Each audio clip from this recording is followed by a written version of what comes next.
သိုလ်ကောင်းမှုလုပ်ပြီးတော့စုပန်တဲ့အခါမှာစုပန်တိုင်းရနိုင်သလားလို့ဆိုလို့ရှိရင်ရနိုင်တဲ့အရေးအချင်း၅မျိုးမှတ်သားဖို့နော်လောကလူတွေမှာဆူတောင်းနေကြတာပဲမြန်မာလူမျိုးတွေလည်းပဲဆူပေးဆူတောင်းဆိုပြီးတော့ဆူတောင်းကြတောင်းရတောင်းစဉ်ဖြစ်တဲ့ဩဃတနဲ့တောင်းတာကတော့ဒါတောင်းရတောင်းစဉ်တောင်းတာပေါ့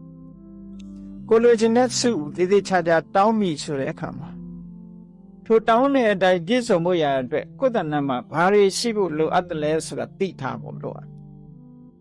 အဲ့ဒါကဘာလဲလို့ဆိုရင်နံပါတ်1ကယုံကြည်ချက်တတ်တာရှိရနံပါတ်2ကကိုချင်းသီလနဲ့ပြည့်စုံရနံပါတ်3ကတရားဓမ္မကိုကြားနာဘူးတဲ့ပုဂ္ဂိုလ်ဖြစ်သူတော်ကောင်းတရားကြားနာတယ်ဆိုတာအမြဲတမ်းတန်ဖိုးရှိဘုရားရဲ့ဥတီချက်မှန်ကန်မှုကိုရရှိ